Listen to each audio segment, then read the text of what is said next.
Good morning, I'm Elise Randall, and here's the latest update from Spectrum Autism Research. What Teenagers Can Teach Scientists About Autism by Kevin Pelfrey.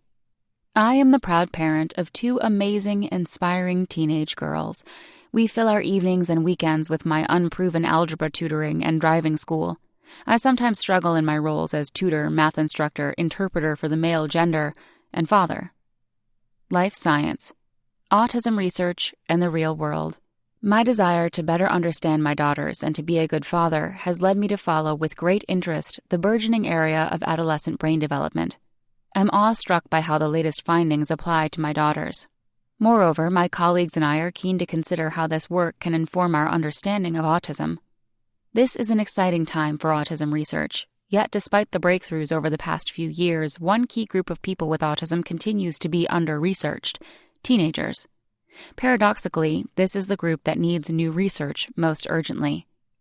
Approximately 50,000 children with autism turn 18 each year, and about 450,000 individuals with the condition are between 16 and 24 years of age, according to the latest National Autism Indicators report.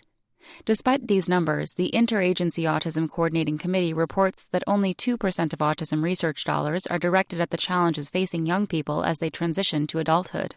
We have a lot to learn about how to help young people successfully make this transition.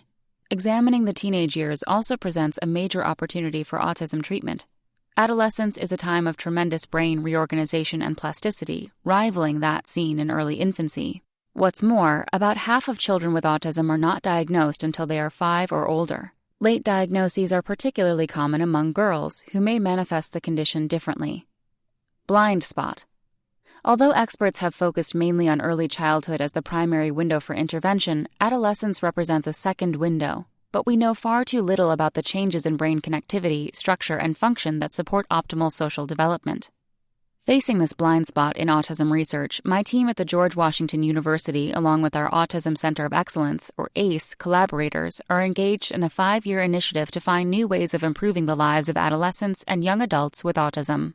Since 2012, through a network of sites, we have collected information on an unparalleled sample of nearly 250 girls and boys with autism, approximately 175 of their typical siblings, and about 200 typically developing girls and boys, all between 6 and 17 years old. We have sequenced their genomes and measured gene expression from blood samples. We have documented the structure, function, and connectivity of key brain systems using magnetic resonance imaging and electroencephalography.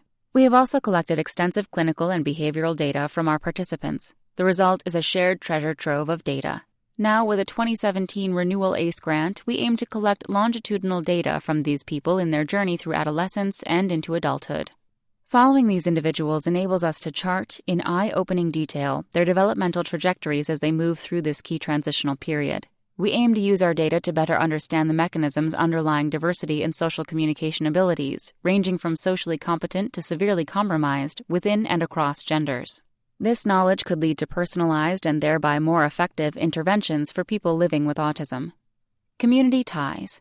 In our study, we plan to look at how hormone levels in adolescents interact with brain function and genetics to determine the severity of autism traits. We also want to look at the connection between these biological features and important life outcomes, such as employment, happiness, relationship satisfaction, and physical health. Our ACE network of collaborators is among the first groups to look at the potentially broad influence of hormones on autism traits and outcomes. This is truly a systems biology approach. Ultimately, our research may help us understand the relationships among genes, hormones, the brain, and behavior, and how these relationships affect individual developmental trajectories. It may also lead to improved methods of providing care. We are engaging autism self-advocates directly to help design our studies, collect and analyze the data, and present the results. Their involvement helps us ensure that our work is of the highest relevance to the communities we serve. Gaining a deep understanding of brain development during the teenage years will help us know what to expect in young adulthood. We may even be able to affect real-world outcomes such as the happiness, employment, education, and health of young adults with autism. Autism's causes and treatments remain stubbornly elusive. Adolescents and young adults would benefit greatly from interventions tailored to this time in their lives. That's all for today. Check back on Wednesday for more content from Spectrum Autism Research or go to spectrumnews.org.